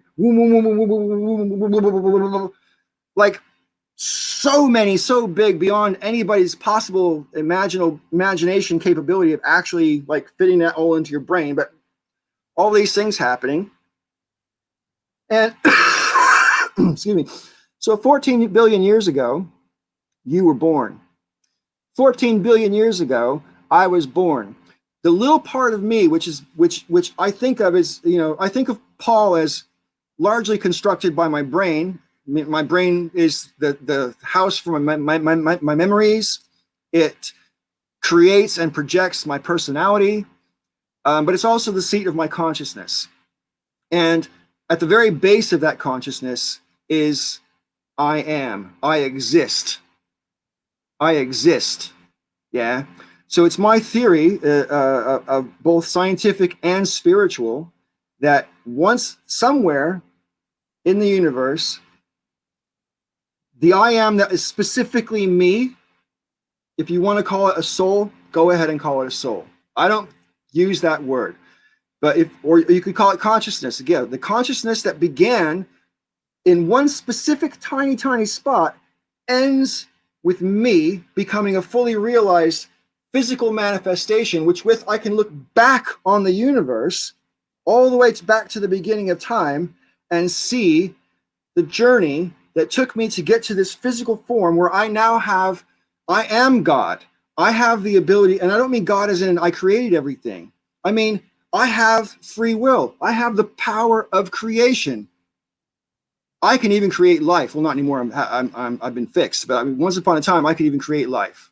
If you can create life, you are as a God, right? And if you can appreciate beauty and all of the subtle senses, if you can feel things like pain and joy and suffering and beauty, your consciousness has been realized. And then when this body eventually gives up the ghost and dies, the infinity that is 14 billion years, that my consciousness started 14 billion years ago and ends with my physical death. And that becomes the end of that particular universe. Because if you think about it, if the universe is infinite, it has an infinite number of starting points and an infinite number of ending points, including ending points in time. So my consciousness, like I say, let's just say 14 billion for the sake of round numbers. When I die, from one center point, one of those center points has come all the way out to me and then ended. So that universe ended at 14 billion years, but then it keeps going on because life carries on. It's my opinion that every single thing that lives, from paramecium all the way up to complex life forms, plants, animals, you name it, I think they're all part of the same motion. Every one of them is a fractalized, like you say about a fractal, is a different manifestation based on exactly the same principles. And every blade of grass, every crab in the ocean, everything you can think of is just a different manifestation of the universe. The same thing. Yeah, of the universe. And the universe, I mean, like, you think about, okay, like talking about infinity again, how many shapes can a rock be? Hey, zero infinity. Hey. Yeah, let's say infinity. But yeah, how many shapes can a rock be? I guarantee you it's infinite. And I guarantee you it's covered out there. It's covered. Every possible shape of a rock that could possibly be is out there somewhere. Just here on Earth, think about how many different shapes of rocks there are. It blows your mind, right? And like how many different ways are there to be a tree? How many different ways are there to be a fish? That's just on this planet, man. Yeah. You know what I mean? And you look back over the eons of time and how many different life forms have come and gone, just completely come and gone. And then you think about all of the different things from the very moment of consciousness first realizing that it existed all the way up until now. And you think of all those chain reactions that had to happen for you to show up, you particularly, you to show up, might as well be impossible. Your existence might as well be impossible because the odds against it are infinitesimal, yet here you are. All it takes is one possibility, just one, out of an infinite number of possibilities, and that will happen. If it's possible, it will happen. That's my theory. I know I get carried away. It's really nice to have someone I can talk to about it. Cool. Yeah, I was also thinking about how the way what we view as infinite might not, if you went beyond 3 dimensions. Something that seems infinite to us may look finite from another dimensional viewpoint. And I kind of have the feeling that hallucinogens can allow us to see beyond 3 dimensions. Well, I'm 1,000% down with that. I mean, like I said to you 20 minutes ago about the DMT trips. I mean, when you break through, it is exactly like you're standing in 2 places at the same time. That's exactly what it's like. It's like you could still, I could still see my room. If I did it right now, I could still see my room, and my room would be here, but I could see through the walls, literally through the walls to the other place and whatever buildings are there that aren't here. But sometimes there's buildings. I've also been transported out into a desert with a fountain coming out of the ground, like a natural fountain. Yeah, I've been all sorts of places, and I can't explain it. And when you break through and you see these people as well, like the ones that are human, they're like indescribably beautiful, and they're all looking right at you, and you cannot get. This is the thing. You know how sometimes you can look at someone's face and you basically just see a person, but occasionally you connect eye to eye with someone and you see into someone. Yeah. Yeah. You can really feel that there's definitely a being there looking back at you, right? And if you're very, very sensitive, sometimes you can even get that picture from a picture. If someone with their eyes directly looks into the camera prop and they're looking directly from their center point into you at the camera, and you can look at them and you can get a sense for who they are, even if it's a fucking two-dimensional photograph, right? You just get a sense. You can sense something about them. I can't really. Well, it's like that people say the eyes are the window to the soul. Is right. Some people say so. Absolutely. But oh, I've lost my train of thought. Damn it. But oh, that's what I was just about the trips. So sometimes when I've seen these beings, when you break through, it's their eyes that really fuck you up, because there's definitely someone there looking back. It's not just like you're looking at cartoons, you know?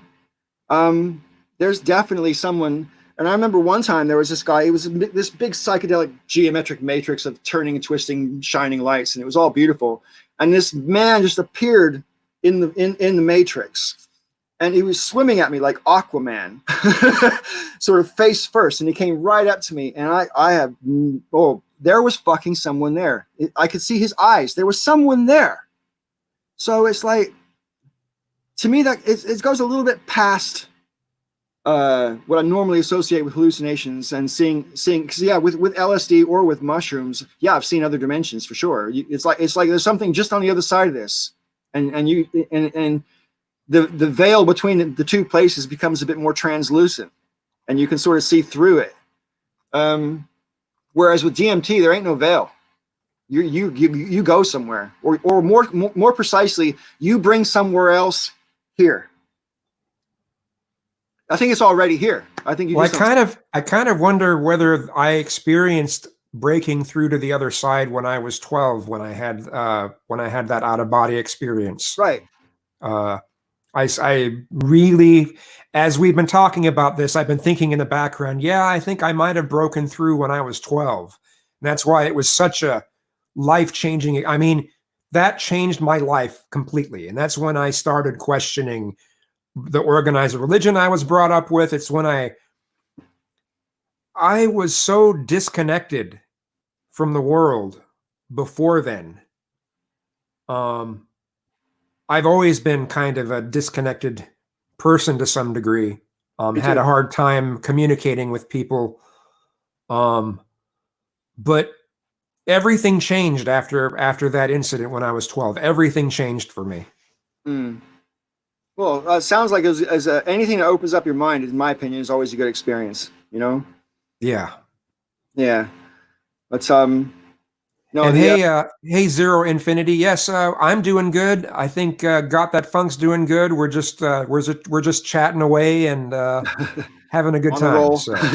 Yeah, on a roll. Yeah, I think we should probably wrap it up pretty soon, though. But yes. What was I gonna say though? The thing about breaking through is different people all over the world see the same things on DMT, and that to me is what's most fascinating. Oh, is most fascinating. They all talk about beautiful people, and some people say that they're seeing souls. I've had. Do you know who Graham Hancock is? No. He's an author.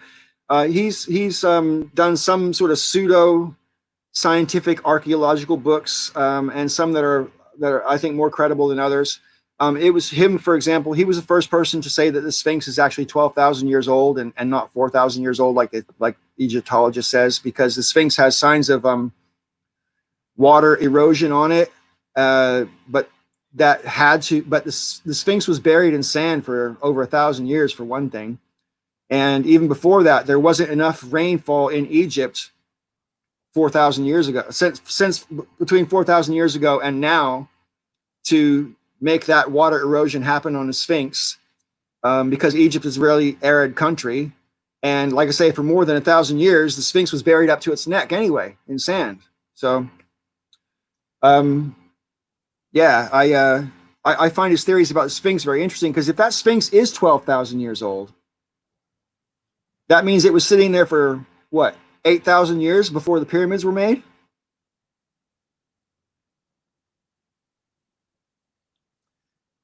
And Sorry, I'm reading yeah. it as well. Yeah. So that means that, and if the Sphinx is 12,000 years old, again, that shows that there's a whole civilization which had industry and everything, because you can't make a Sphinx with sand. You know, you need an industrial operation to make something like that. Yeah. And 12,000 years ago predates everything we know about written history. 12,000 Yeah. years ago is so deep in the Bronze Age that, we barely were using any bronze. I don't even know if we were in the Bronze Age 12,000 years ago, to be honest. It might have been the Silver Age, but because the Bronze Age, that's more like 2,000, 3,000, 4,000 years ago, isn't it? Anyway, so I think there's an awful lot of stuff, like we were talking about earlier, about the things that science doesn't necessarily want to touch. And one of the things I think that, and this is why shows like Ancient Aliens and shit get popular, is I think there's this sort of subconscious awareness that there's an awful lot of knowledge that's been lost over time, and the pyramids are proof of that. Even if you don't believe the Sphinx is 12,000 years old and you want to date it to the same period as the pyramids, we couldn't build those pyramids now. Yeah. Not to the level of precision that they've been built in. I mean, the Great Pyramid in particular, the base of it is a perfect square to within 1 inch. And considering the size of the base of it, that is effectively perfect. We couldn't do that now. Well, then there's the aspect of when you look at the pyramids from above and their placement and their size, and other pyramids that have been on the world as well, they match up exactly with constellations in the sky. That's Graham Hancock, who was the first person to make that observation, who I mentioned before. I got off track though. So Graham Hancock, who made that observation you said about the 3 pyramids in Giza, match the belt of Orion. They're in the exact right orientation and in size and everything. Like you say, for the brightness of the stars, it matches right up. I'm surprised it took Graham Hancock to notice that, because it's kind of obvious. Once you say it out loud and you look at it, it's like, well, that's definitely what it is. Obviously, because it's too perfect not to be that. But Egyptologists don't necessarily accept that. Anyway, Graham Hancock has written a number of books. Some of them are sort of pseudo-scientific, granted, but he does have interesting theories. And it must have been summer of 2015. Me and 2 of my friends, there was a lecture in London held by the Psychedelic Society. And Graham Hancock was one of the guest speakers there. And so when he was speaking, he spent some time talking about DMT and about breaking through, and he talked about the beings that you see when you break through. And he referred to the beings as angels, and he said he's also seen demons. And I remember this is way before I ever broke through. But I remember thinking about going, dude, why do you have to characterize it as angels and demons? I mean, maybe he did see those things. I don't know. I wasn't there. I wasn't in his head, but I've never seen those things. Having said that, the beautiful people that I'm talking about are so mind-bogglingly perfectly beautiful, male or female, whatever, it doesn't matter. They're so radiantly beautiful that I wonder if that's what makes him say angel. Likewise, when I had that guy come down and try to scare me, and that's only one of the hallucinations I've had that tried to scare me, but when that guy in particular tried to scare me, And like I say, he wasn't a human being. But I wonder if Graham Hancock would have described that guy as a demon because he tried to scare me. You know, I don't know. So I don't know if I. Maybe he used that wording just because he figured that more people can relate with those terms. Well, and that therein lies the problem for me, because from my point of view, I mean, we're surrounded by archetypes our whole lives. I mean, it's interesting to me how many people who've never seen a statue of the Buddha, if you say Buddha to them, they still know what you're talking about, right? How is Yeah. that? Do you know what I mean? Angels, demons, those archetypes exist in all cultures. You know, it's not just Judeo-Christian based religions or any of that. None of that. It's right across the whole world. You know, they have theories of angels and demons or animal spirits as well, that kind of thing. You know, but when I've broken through, I mean, it is very difficult. In fact, I say it's impossible when you're in that moment, when you're actually having that experience. It is impossible to, while it's happening, to go, these are just projections of my imagination, because they're looking right at you. And like, they seem to have their own independent will. It's not like they're, especially like a lot of them are acrobats, and they'll literally like jump around and jump around and jump around, like up and like doing incredible things. Why? I don't know what they're up to, and why are they all so beautiful? And occasionally you do see some ones that are kind of scary looking. I saw this one one time. It had wings, and it had tentacles, and it had a big giant mouth that was also its eye. I can't explain that. And it tried to scare me, and I laughed at it, and then it transformed into something else completely, and then flew away. But I've never seen anything in my life that had wings and tentacles. So how's my brain making that shit up? You know what I mean? I can't explain it. I can't explain it. Most of the I can explain psychologically, but the DMT ones, I can't explain them psychologically. It does make me very curious about DMT. I have been I've wanted to, like, over the next few years, I've wanted to do at least one other hallucinogen. What? I was just saying no to him real quick. I'm still listening. Oh yeah. Yeah. I've wanted to do at least one hallucinogen again to to to experience have a spiritual experience again. But the DMT is very curious. Makes me very curious. I wonder if there's anywhere I'll be able to get a hold of it. Of course, after the pandemic, not during this pandemic, you can't really meet up with anyone. So yeah, sure. Well, the thing is, when it comes to that sort of thing, you know, you got to be really careful. Because the thing is, like, if you go like taking a whole hit, for example, it's perfectly safe, right? Perfectly safe, and you get like 20 hits out of a gram. Okay. So what's that? 0.05? Yeah, 0.05. So that's fuck all in terms of what it looks like. But what it does to you, you'll go straight from 0 to 1,000,000 with almost no in between. What happens is your vision starts to go tighten up, and all the colors you get these little fibers of color, and things start to go geometric, and then you exhale it, and it goes. And all of a sudden, your entire reality that you're experiencing is all these geometric patterns, which are like mind-bogglingly colorful and bright and shiny and moving. And like I say, you're having dozens and dozens of psychedelic hallucinations all at the same time, all seeming to move independently of each other, even whether you're paying attention to them or not. Like I say, when even if you don't break through, if you're just having a really strong trip, you could be looking at this thing, and it's like there's like a cage almost made out of lights. Yeah, they're changing colors and moving the whole time. And inside that cage, there's another cage that's a different shape that's moving, that's made out of lights, and it's all moving. And inside that, there's another one, there's another one, there's another one, and so on. And they're all moving independently of each other faster than you can fucking believe. And it's like, how is my brain doing that? It's more complicated than I can imagine. And this is the thing, it speeds up your brain so much that that's the only explanation I can think of. It actually speeds up your mental processes because you can't.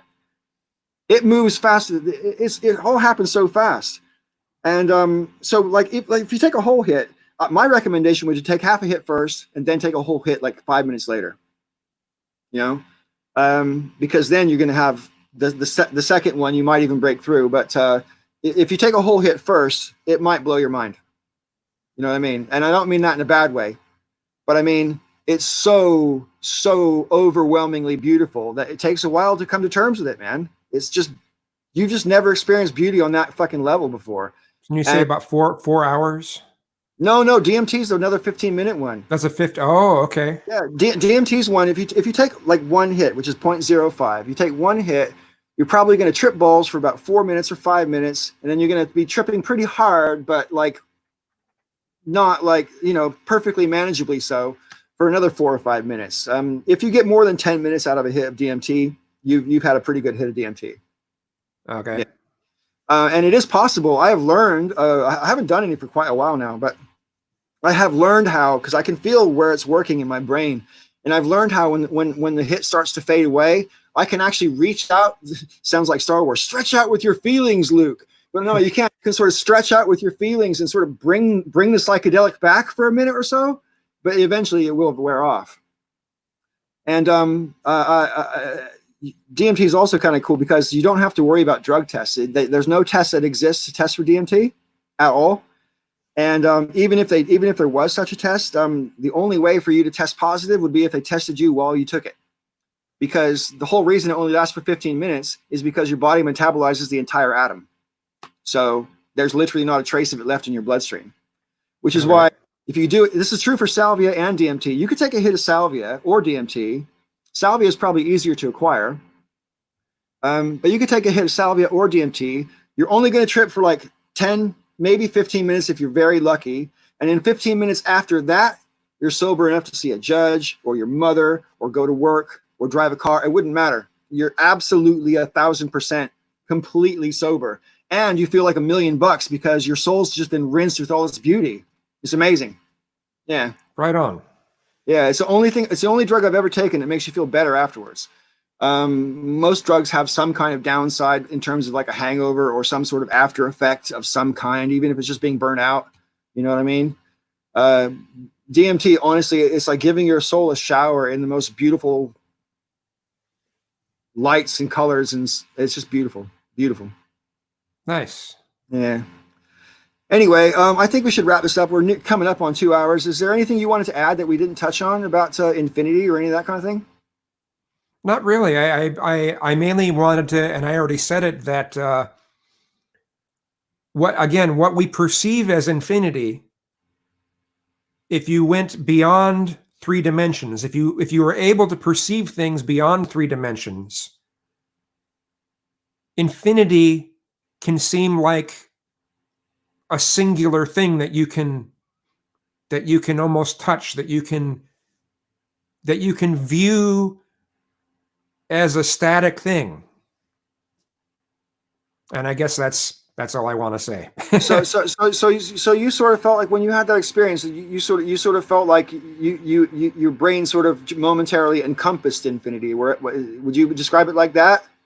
Like I would describe it as if I could see existence way beyond 3 dimensions. Maybe it was like, supposedly there's as many as 12 dimensions, and maybe I was able to see all 12 dimensions.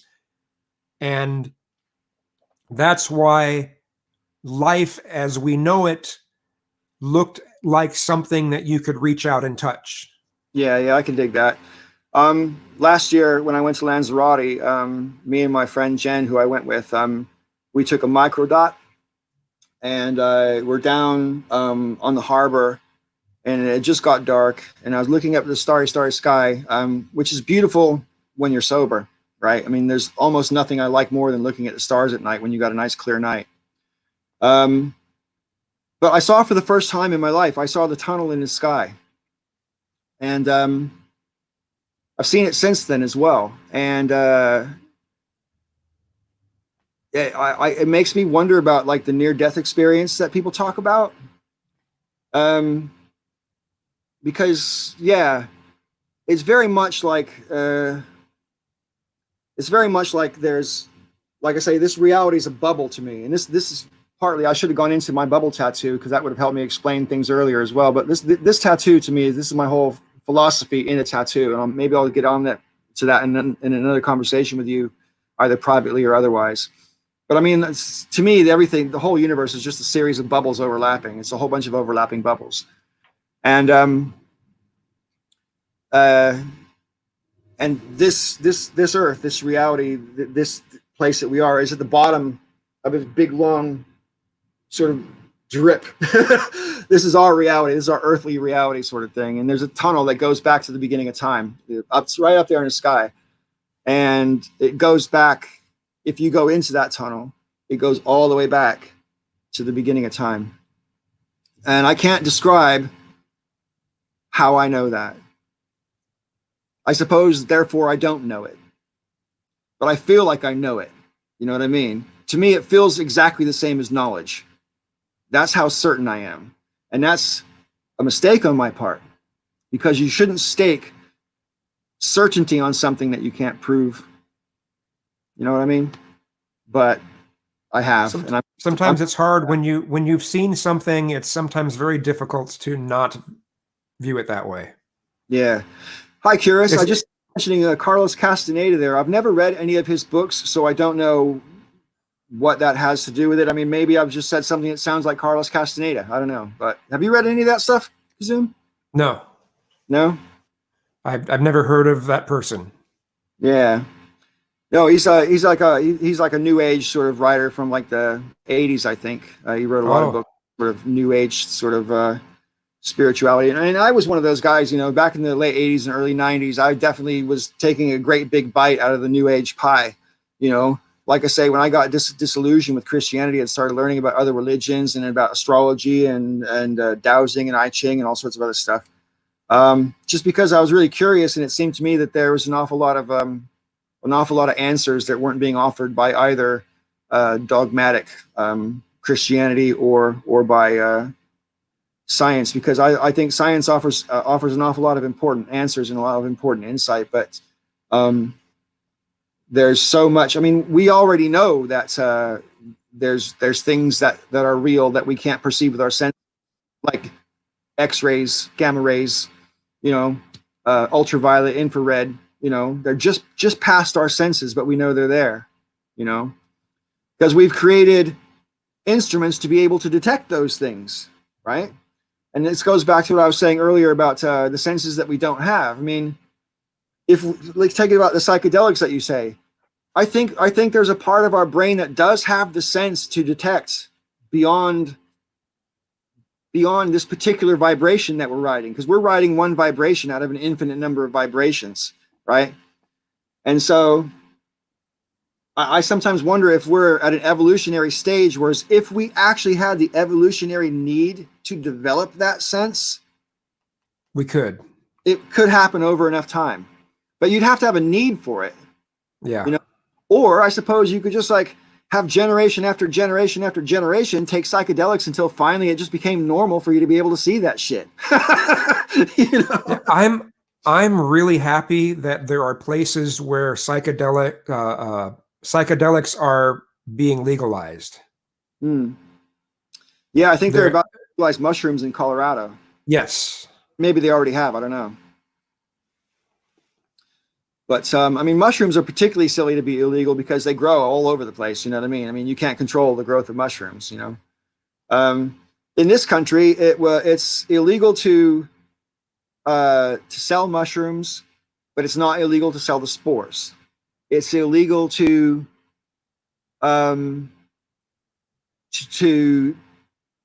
concoct a brew with psychedelic mushrooms, so you can't make like a mushroom tea or soup or anything like that, which is like how most people around here seem to like to take their mushrooms.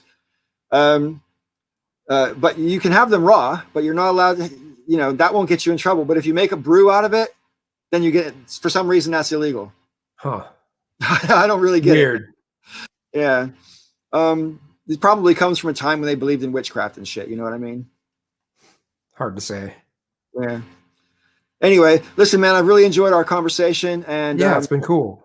I'm going to be doing another Breakfast Club video later with Bionic Dance. We're going to be talking about science fiction and the future. Nice. And I'm doing another group chat tonight. You may or may not be awake for that one, Kizzume, because it's probably going to be around 7 o'clock your time. So if Okay. you are awake at that sort of time, come and join us. Oh no, not 7 o'clock your time. 4 o'clock my time. 4 o'clock your time. That's right. Yeah. 7 o'clock I think I probably will be asleep at that time. Yeah, fair enough. If not, though, always love to have you. Anyway, Cool. Curious, Green Machine, Zero Infinity, and anybody else who came or went, thank you for coming. And we'll look forward to seeing you next time on the Breakfast Club. Meanwhile, take care.